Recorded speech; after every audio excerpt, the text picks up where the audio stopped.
ओम शांति। आपका दिन शुभ हो।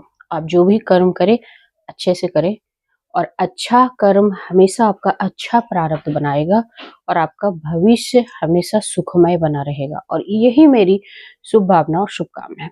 आज इस वीडियो में हम बात करेंगे कि भाई शादी का होना भी प्रारब्ध है, शादी का ना होना भी प्रारब्ध है, जॉब का मिलना भी प्रारब्ध है, जॉब का ना मिलना भी प्रारब्ध है, एक उम्र हो जाना भी प्रारब्ध है और जल्दी शादी होना भी प्रारब्ध है। और ये वीडियो आपके सामने तभी आएगा जब आपका प्रारब्ध आएगा, जब आपका समय आएगा, जब आप अपने जीवन में बहुत ज्यादा परेशान हो, चिंता हो, तब ये वीडियो आपको दिखेगा और आपको समझ में आएगा कि जो मेरी जिंदगी में चल रहा है, जो मेरी जिंदगी में जो जिसको हम लेट कह रहे हैं, उसका जो कारण है वो आपका द्वारा रचा हुआ प्रारब्ध है। और यही प्रारब्ध आपको अपने साथी से जल्दी मिलवाता है और यही प्रारब्ध आपकी शादी से लेट मिलवाता है और जिसकी वजह से हम हो जाते हैं परेशान, हम हो जाते हैं चिंतित। हमारे हमारे साथ साथ हमारे पेरेंट्स हो जाते हैं क्योंकि वो हमसे लिंक है और जो हमसे लिंक है, जितने भी रिश्तेदार, वो भी चिंतित रहते हैं और कुछ रिश्तेदार शायद मजाक भी उड़ाते हैं। और ज्यादातर मतलब आज जो मेन वजह है कि परेशानी ये नहीं है कि लेट हो रही है, परेशानी ये है कि रिश्तेदार मजाक उड़ाते हैं। रिश्तेदारों की वजह से हम कहीं निकल नहीं पाते हैं, हम कहीं जा नहीं पाते, अपने आप को बंद कर लेते हैं। लेकिन आप जीवन में इतने सफल होने के बावजूद आपकी जो सोच है ऐसी नहीं होनी चाहिए। लेकिन हमारा बोलना आसान है, लेकिन जो लोग हैं, आपके समाज के, आपके रिश्तेदार आपको आईना दिखाते हैं जिसमें आपका चेहरा धुंधला नजर आता है। तो ये शादी का होना कैसे प्रारब्ध है और ना होना कैसे प्रारब्ध है, जॉब का मिलना प्रारब्ध कैसे है, आपको इसके लिए एक स्टोरी सुननी है। और वो स्टोरी के माध्यम से मैं ये बताना चाहती हूँ कि जीवन में जो भी होता है एक प्रारब्ध एक निश्चित समय के अनुसार ही होगा। आप चाहे कुछ भी कर लो, है ना, लेकिन कुछ टेक्निक जो हम टेक्निक बताते हैं उससे आपका वो चीज आपको जल्दी मिलता है।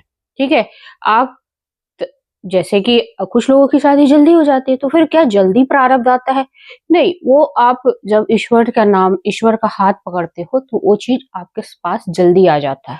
ठीक है, अब हम बताते हैं कि आपको स्टोरी सुनाते हैं दो भाइयों की, जो जो रमेश और दिनेश, दोनों भाई काफी मतलब प्रेम है आपस में और दोनों एक ही कॉलेज में और एक ही संग पढ़े हुए हैं और एक ही साथ पढ़े हैं।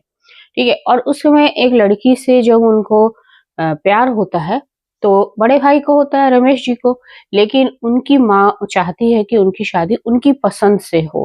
वो ऐसे कॉलेज में पढ़ने वाले या उनको पसंद नहीं था ये तरीका। तो वो रमेश को कहते हैं कि आप मत करिए शादी उससे। रमेश जी अपनी माँ से बहुत प्रेम करते हैं तो वो माँ की बात मान लेते हैं। देखिए यहाँ पे ये भी नहीं कह सकते हैं कि आप प्रेम किससे ज्यादा करते हो। ऑब्वियस सी बात है, जब आप बचपन से रहते हो अपने परिवार में तो परिवार की बात मान ही लेते हो लास्ट में।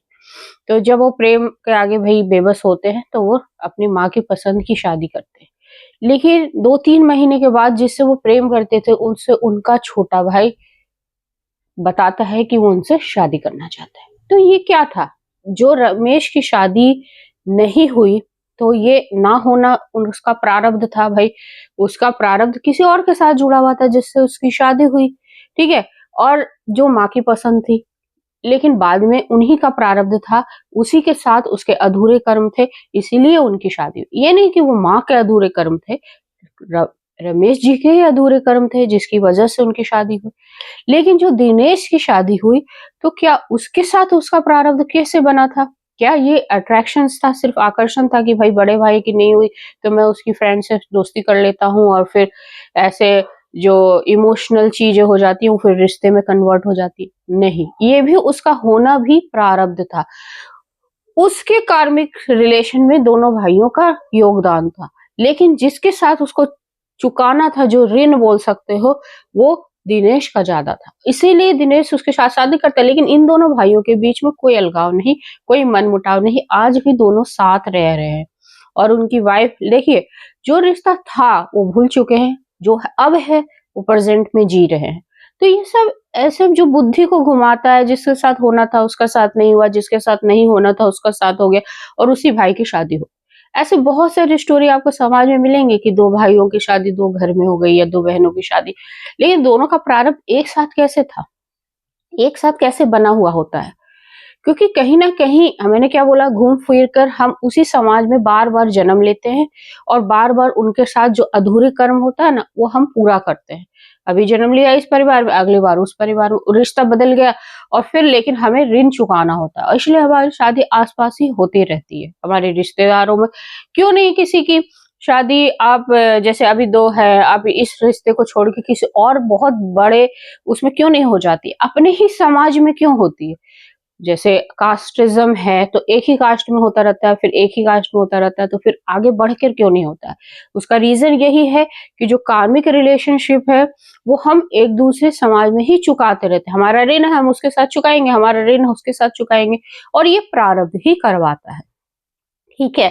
और प्रारब्ध कर्म का जब सही समय आता है ना, तो आपके ऑटोमेटिक जैसे उसका दिनेश का सही समय आया, तो जो भाई ने जिसके साथ रिलेशनशिप था उससे शादी कर ली। तो ये सही समय किसने बनाया? आपके कर्मों ने बनाया और सही समय आने पे फटाफट शादी हो गई और कोई प्रॉब्लम नहीं हुई। तो ऐसी स्थिति में क्या होता है कि हम एक दूसरे के साथ तभी बंधते हैं जब हमारा कुछ लेना-देना होता है। और प्रारब्ध का सही समय तभी आता है जब वो लेना देने का अब समय आ जाता है कि भाई अब आपका इसके साथ समय आ गया, तो वो ऑटोमेटिक उस टाइम में आपकी जिंदगी में कदम रख लेगा और तो आप ना चाहते हुए भी हाँ कर देते हो। जैसे अगर दिनेश नहीं चाहता तब भी वो उसकी हाँ हो जाती, क्योंकि उसके साथ अच्छा सा कार्मिक रिलेशनशिप है, उसके साथ आपका लेना देना है, अब समय आ गया आपको चुकाने का, अब वो एक दूसरे के पूरक बनोगे आप। तो इसीलिए उनका जो शादी होता है उसकी वजह से आप उसके जीवन में कदम रखते हो। तो ये सारा खेल जो होता है वो लेने देने का होता है, आप ऋण चुकाने का होता है और वही प्रारब्ध आपका सही समय लाता है जब आपका देने का समय आता है या कुछ लेने का समय आता है।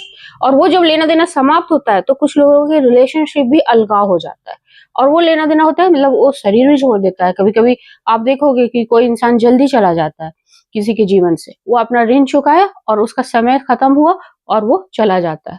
तो ऐसी परिस्थितियां हम समझ नहीं पाते हैं कि ये हमारी जिंदगी में हुआ क्यों, क्योंकि हमारा सही समय आ गया, हमारे प्रारब्ध का वो टाइम, पीक टाइम आ गया जब हमें अपने प्रारब्ध को या तो हम भोग चुके हैं या अब भोगने वाले, आगे भी तो हम अपने जो साथी के साथ जो जीवन बिताते हैं वो प्रारब्ध का ही समय होता है।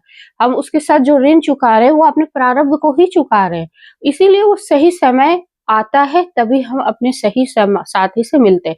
अभी आपका सही समय आया है तभी आप ये वीडियो देखोगे और ये वीडियो देखकर आप ये 1 मिनट सोचोगे कि हाँ ये सही है, क्योंकि अगर समय से पहले अगर हम मिलते भी हैं तो वो रिलेशनशिप खींचता चला जाता है, 5 साल हो जाता है, 7 साल हो जाता है, शादी नहीं होती। लेकिन जब सही समय आता है तो आपका शादी का डेट निकल जाता है और शादी की शहनाई बज जाती है। तो होप सो आपकी वीडियो समझ में आ गई होगी कि बिना प्रारब्ध का आपका जो ये साथी नहीं मिलता। और ऐसे ही हमारे करियर में है, हमारा जॉब भी हमारे प्रारब्ध ही डिसाइड करता है। हम बहुत सारे प्रतियोगिता एग्जाम देते रहते हैं, कंपटीशन एग्जाम देते रहते हैं, लेकिन उसमें हमें सक्सेस नहीं मिलता। क्यों? क्योंकि हमारा सही समय नहीं आया। हमें हम उस या तो उस दिशा से हम भटके हुए होते हैं जॉब में, या तो हमें सही डायरेक्शन नहीं होता है कि हाँ वही मेरा कर्म है। कभी कभी हम लॉ की तैयारी करते हैं और एग्जाम हम बैंकिंग में पास कर लेते हैं। क्यों? क्यों हम बैंकिंग में चले जाते हैं कि लेकिन हमने पढ़ाई तो लॉ की थी, हमने कानून की पढ़ाई की और हमारा आज बहुत सारे लोग बैंक में काम कर रहे हैं। तो ये उनका प्रारब्ध था, इसलिए वो डायरेक्शन मिल जाती है और उसी डायरेक्शन में वो चले जाते हैं और सही समय आने पे भी आपकी जॉब लगेगी। लेकिन जब आप ईश्वर से जुड़कर उसे लॉ ऑफ अट्रैक्शन अट्रैक्ट करते हो तो वो चीज जो प्रारब्ध की रुकावटें होती हैं वो सब खत्म हो जाती है और वो आपके जीवन में वो जल्दी आ जाता है। तो ये जॉब, कैरियर भी प्रारब्ध है और जिनकी जॉब नहीं लग रही वो भी ये वीडियो देख रहा होगा तो ये भी समझ जाएगा कि क्यों नहीं लगी है, क्यों इतनी मेहनत के बावजूद भी हाथ में कुछ नहीं आया। हो सकता है आप गलत दिशा में जा रहे हो सकता है आपके जीवन में कोई इंसान आए और आपको बताए कि ये छोड़ो, इसमें आप बिजनेस में ट्राई करो और आप बिजनेस के बादशाह बन जाओगे कल को। तो आप कहोगे कि अरे मैं इतने सालों तक सीए की पढ़ाई कर रहा था और लास्ट में मैं बिजनेस बन गया। तो ये कौन करवाता है? ये आपका प्रारब्ध ही करवाता है।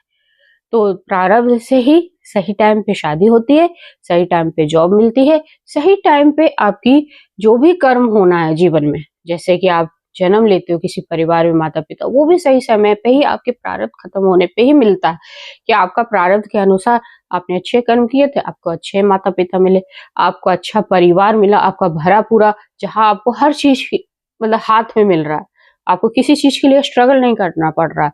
तो ये वाला जो किस्मत बना वो भी आपके कर्मों से बना।